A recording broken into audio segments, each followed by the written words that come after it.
Bene data mukomere cyane ndabashuhuje. Turashima Imana cyane ubwo twongeye guhurira muri iki kiganiro. Turanezerewe cyane rero kubwo Imana yatwongereye kurama uyu mwanya twatwongeye guhura ndetse twese turi bazima. Imana yacu nihabwe icyubahiro. Uyu munsi rero turaganira ku kiganiro ariko tusubiza n'umuntu watubajije ikibazo. Hari umuvandimwe wacu watubajije ikibazo aratubwira ati muzansobanurire amagambo aboneka ku murongo wa 15 w'igice cya gatatu cy'igitabo cy'Itangiriro. Aratubwira ati muzansobanurire amagambo si nyasobanukiwe neza. Aha rero turi bwibande ku busobanuro bwo gusobanurira uyu muvandimwe wacu. Ariko n'undi wese wagira ikindi kibazo yumva yatubaza twazamusobanurira nta kibazo. Reka rero tusome aya magambo dusanga hano mu gitabo cy'Itangiriro igice cya gatatu duhereye ku murongo wa 8 turageza ku murongo waho wa 15, ari naho hari ayo magambo mwene data dusabye kuzamusobanuriraho, hanyuma twumve icyo aya magambo tubwira. Ku murongo wa 8 aravuga ngo numva imirindi y'Uwiteka Imana igendagenda muri iyo ngobyi mu mafu ya ni munsi, wa mugabo n'umugore we bihisha hagati y'ibiti byo muri iyo ngobyi amaso y'Uwiteka Imana. Uwiteka Imana ihamagara uwo mugabo iramubaza iti urihe? Arayisubiza ati numvise imirindi yawe muri iyi ngobyi, ntinyishwa nuko nambaye ubusa ndihisha. Iramubaza iti ninde wakubwiye ko wambaye ubusa? Wariye kuri cya giti nakubujije kuryaho? Uwo mugabo arayisubiza ati umugore wampaye ngo tubane niwe wampaye ku mbuto z'icyo giti ndazirya. Uwiteka Imana ibaza uwo mugore iti icyo wakoze icyo ni iki? Uwo mugore arayisubiza ati inzoka yanshukashutse ndazirya. Uwiteka Imana ibwira iyo nzoka iti kuko ukoze ibyo uri ikivume kirengeje amatungo yose n'inyamaswa zo mu ishyamba zose, uzajya ugenda ukurura inda, uzajya urya umukungugu iminsi y'ubugingo bwawe. Nzashyira urwango hagati yawe n'uyu mugore no hagati y'urubyaro rwawe n'urwe, ruzagukomeretsa umutwe nawe uzarukomeretsa agatsinsino. Reka dusenge Imana. Mwami Imana yacu, data wa twese uri mu ijuru, uyu mwanya turi imbere yawe tugarutse mu kiganiro. Turagusabye ngo ubane natwe kandi tugirire neza, uduhe ubusobanuro bukwiriye, twizeye kubiduha mu izina rya Yesu Kristo umwami wacu. Amen. Aya magambo rero nagerageje kuyashakira umutwe cyangwa se ijambo rikuru ryayo, hanyuma nsanga iri jambo rikuru rivuga ngo reka twe kwitana ba mwana, turebere hamwe icyaba igisubizo ku bibazo byacu. Twe kwitana ba mwana, turebere hamwe icyaba igisubizo cy'ibibazo byacu. Uyu mukunzi wacu rero atubajije aya magambo twifuje kuyamusobanurira neza kugira ngo arusheho kuyumva, ndetse nibiba ngombwa tuzakomeza n'ikindi gihe tujye dukomeza tuyagarukaho kugira ngo abashe kubona ubusobanuro bukwiriye cyangwa se abwumve neza. Uyu murongo wa 15 w'iki gice cya gatatu, reka mbanze ngusubiremo, uvuga ariho nawe yatubajije ngo tuzamusobanurire, uvuga ngo nzashyira urwango hagati yawe n'uyu mugore no hagati y'urubyaro rwawe n'urwe, ruzagukomeretsa umutwe nawe uzarukomeretsa agatsinsino. Mu gihe rero Imana yari iri kugendagenda muri Edeni ihatembera nk'uko bisanzwe, nk'uko mu mafu ya ni munsi Imana yagenda igatembera, ubwo yabaga iri kugendagenda mu ngobyi,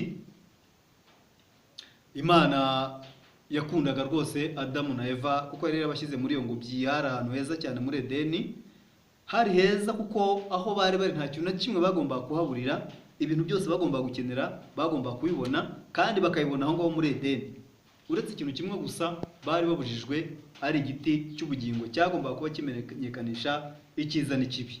Imana iravuga iti iki cyo ntabwo muzakiryaho, ndetse ibaha n'ijambo, ibabwira n'ijambo rikomeye, ibabwira ko ndetse n'umunsi bakiriyeho bazapfa. Mbese Imana ihamagaye Adamu aho yaramubonye? Igisubizo ni hoya, ntabwo yamubonye. Ariko se tuvuge nanone ko ese yabazaga ngo uri he itazi aho ari? Yari ihazi.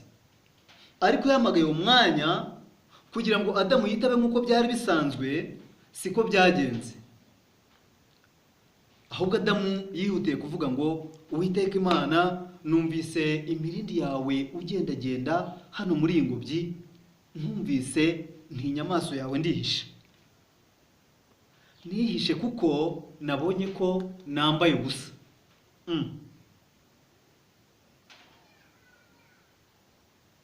Ubonye ko wambaye ubusa? Imana nawe se ninde wakubwiye ko wambaye ubusa? Ese koko hari umuntu wamubwiye ati wambaye ubusa?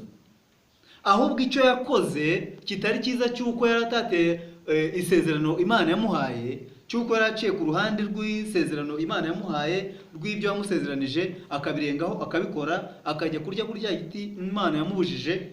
Ubwe muri we yumvise ko atakiri umuntu muzima ukwiye guhura n'Imana, abona ko yambaye ubusa.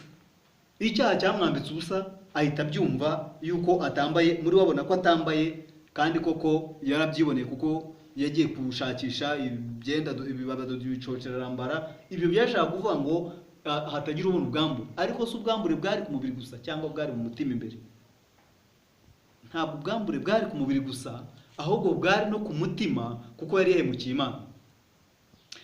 Aha rero dusanga uretse n'Imana ubwayo, n'umuntu iyo ahemukiye undi akamukorera ibintu bibi, nubwo yaba yamugambaniye, nubwo yaba yamukoreye ibindi bibi, naho yaba atabizi, akaba yamukorera ariko uwabikoreye atarabimenya, iyo bagiye guhura, wa wundi wakoze ibibi wahemukiye mugenzi we agira ubwoba, akagira isoni, akagira ikimwaro bitewe n'ibyo yamukoreye. Wenda haraba yibaza ati none yaba yabimenye. Ariko iby'ukuri iyo wahemukiye umuntu, iyo uhuye nawe wumva nawe bigutera ikimwaro, cyangwa iyo wishe amasezerano mwagiranye, cyangwa se iyo wakoze ikindi wamuhemukiye wamukoreye ikibi, byanga bikunda iyo muhuye hari ikintu kikuzamo, ndetse iyo abaye nk'ukwitegereje ashobora no kugira ibyo akubona, akaba yagira n'ibyo akubaza. Bishaka kuvuga ngo umuntu wese wahemutse iyo wakoze ikibi iteka uba ufite isoni ndetse n'ikimwaro ndetse n'ubwoba. Hanyuma Imana ibajije impamvu yatumye bariya abantu barya ziriya mbuto zari zibujijwe, batangira kwitana ba mwana. Ari naho twavuze ngo reka twe kwitana ba mwana, turebere hamwe icyaba igisubizo cy'ibibazo byacu. Ahangaha niho Imana yahamagaye umugabo arinje. Umugabo arinje. Noneho batangira kuvuga, umugore ati oya, umugabo ati umugore wa mugore wampaye ngo tubane yanshutse. Anshutse atuma ndya ziriya mbuto. Umugore nawe ati reka da, ati nanjye n'inzoka yanshutse. Nyamara kandi byari bibujijwe. Uriya mugore yakoze amakosa y'indengakamere, kubera ko Uwimana yari yaramuhaye kubana nawe yari umugabo, yari Adamu. Ntabwo Imana yari yaramuhaye kujya agirana ibiganiro n'iriya nzoka. Aho yatandukije nuko yaretse kuba ari kumwe n'umugabo we, akaba atari kumwe nawo mwanya, ahubwo akajya agahindukira hirya ku ruhande akaganira n'inzoka, kumvikana nayo, kugeza aho imukura mu byizerwa, akarya iby'Imana yamubujije, bigatuma bose bibohokaho, n'umugabo nawe bikamugeraho, bombi bagakora icyaha, bakarya ku mbuto Imana yababujije. Ahangaha bishaka kuvuga ngo iteka iyo uri mu murongo hanyuma ukawuta, nyine ubutaye umurongo. Ibyo ukora byose uri hirya y'umurongo biraba atari byiza, ahubwo ibyo ukora uri mu murongo nibyo bigomba kuba byiza. Bishaka kuvuga ngo Eva yataye umurongo, ajya kuvugana n'inzoka, nyamara kandi yagomba kuvugana n'Imana yamuhaye kubana nawe, ajya kuvugana n'inzoka, agirana imishyikirano nayo, kugeza ko yo inzoka ubwayo imwemeje ko agomba kurya kuri ziriya mbuto kandi ntagire icyaha. Ahangaha ndagira ngo nsabe buri wese kuguma mu murongo, ukaguma mu murongo kugira ngo ubashe gukora ibiri mu murongo, ibiri hirya y'umurongo ubyihorere. Noneho ahangaha Imana yahaye igihano gikomeye aba bantu, yabaye igihano gikomeye ndetse umuntu wese kimugeraho, natwe kituzaho, ku buryo umuntu wese iki gihano n'ubu ngubu turacyagikora, ntituzi ngo tuzakirangiza ryari, ariko abantu bose iki gihano bagikoraho.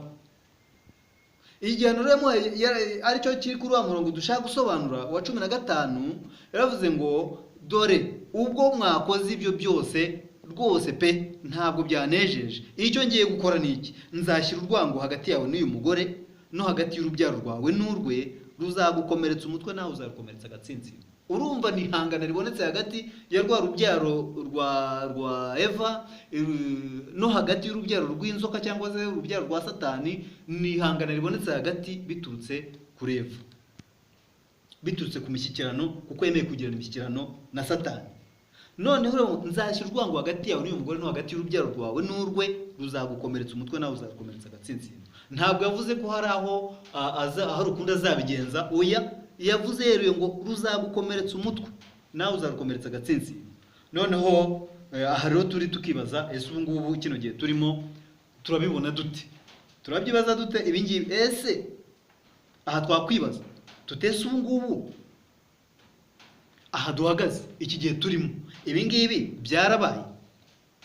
Ese urubyaro rw'umugore rwakomerekeje umutwe w'inzoka? Ese urubyaro rw'inzoka rwakomerekeje agatsintsino k'uyu mugore? Ese agatsintsino k'urubyaro rw'uyu mugore? Ese byagenze bite? Ahangaha niho twakwibaza, ese urubyaro rw'inzoka rwakomerekejwe n'urubyaro rw'uyu mugore?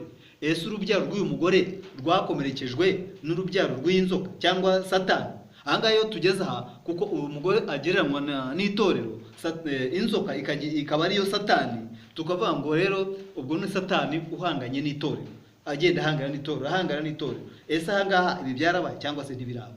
Katubyibaza. Ariko njye mbona yuko igisubizo ari bimwe byarabaye, ibindi ntibiraba. Ndagira ngo ubwo ninjiye gusubiza wa mugenzi wacu, wa muvandimwe watubajije ikibazo.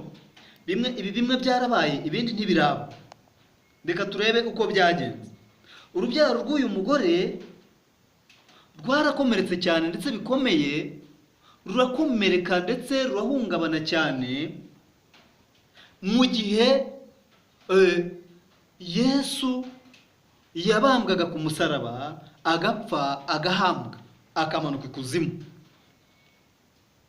Ubwo Yesu yabambwaga ku musaraba, agapfa, akamanuka ikuzimu, akahambwa, akamanuka akajya ikuzimu, agahambwa.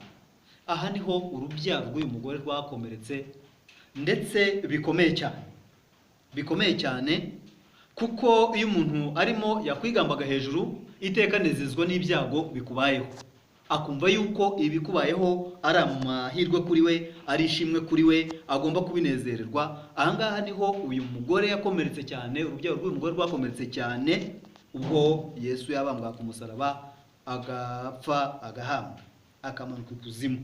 Niho urubyaro rw'uyu mugore rwakomerekejwe cyane ndetse bikomeye. Noneho n'urubyaro rwa Satani cyangwa se urubyaro rw'inzoka narwo rwarakomeretse. Niho twavuze ko bimwe byabaye, ariko ibindi bikaba bikiri imbere tukibitegereje. Ahangaha urubyaro rw'inzoka cyangwa se rwa Satani rwakomeretse cyane ndetse bikabije igihe Yesu yazukaga mu bapfuye ndetse akazamurwa akajyanwa mu ijuru. Aha bitwereka yuko rwose urubyaro rwa Satani cyangwa rw'inzoka rwarakomerekejwe cyane bidasubirwaho ubwo Yesu yazukaga mu bapfuye, akazamurwa ndetse akajyanwa mu ijuru. Bishaka kuvuga ngo niba umuntu wagize uruhare ukamwica, umwanga utamushaka, hanyuma wagera hirya ukamubona yazutse, ukamubona ari muzima, kandi ari wowe wamwishe washyizemo imbaraga zose zishoboka, ukamwica, ariko wajya kubona ukabona urongera uramubonye ndetse nta n'ububasha ufite bw'icyo wamukoraho. Ahangaha rero bigaragara yuko urubyaro rwa Satani cyangwa rw'inzoka narwo rwakomeretse cyane bikabije mu gihe Yesu yazukaga mu bapfuye. noneho tukavuga tuti twavuze ko hari ibiriho byatambutse tuzi, ariko hakaba n'ibiriho dutegereje nabyo tuzi ariko dutegereje. Ni ukuvuga ngo urubyaro rw'inzoka cyangwa rwa Satani ruzakomeretswa umutwe burundu ndetse umenagurike burundu bidasubirwaho. Ya burundu ry'abajya biti y'umwihariko, nta kirenga inyuma ya burundu y'umwihariko. Igihe urubyaro rwa Satani ruzaba rukomeretse burundu budasubirwaho, ndetse urwo rubyaro rw'imitwe yarwo ikamenagurika, ni igihe Yesu azaba agarutse kwima ingoma, aje gutwara itorero rye. Ahangaha niho urubyaro rwa Satani ruzakomereka burundu, imitwe ndetse ikamenagurika burundu. Ndagira rero ngo mwene data watubajije kino kibazo, uko niko tugusobanuriye. Niwumva hari ibyo utanyuzweho neza, uzongera utubaze, uzavuga uti sinawumvise, hanyuma twongere tugusubiriremo cyangwa se tuguhe ubundi busobanuro. Muri make rero mwene data, Imana igufashe umugisha, natwe abari muri kiganiro Imana itugirire neza. Naho ubutaha reka twongere dusenge Imana, ariko twibuka gukora subscribe kugira ngo iki kiganiro uko kije ujye wongera ukibona, kandi ujye ugisharinga kugira ngo buri wese abashe kumva ubu butumwa. Birashoboka ko hari benshi baba bahoraga bibaza kuri uyu murongo, uzabyumva wese akaba hari ikibazo yagagiraho. Ndatekereza ko abonye ubusobanuro. Imana yacu iduha umugisha. Reka twongere dusenge Imana. Mana ushimwe cyane kubw'uyu mwanya uduhaye, turagushimiye cyane kandi turagusabye kugira ngo buri wese azirikane aya magambo dusomye, kandi buri wese abashe gushaka igisubizo, aho kugira ngo agire umwanya wo gushaka inzitwazo, agire umwanya wo gushaka ibisubizo. Ibyo ngibyo rero tuzi neza ko ugiye kubidufashamo, buri wese mu ruhande rwe. Ngaho komeza kubana natwe mu izina rya Yesu Kristo umucunguzi wacu. Urakoze cyane yewe Yesu. Amen.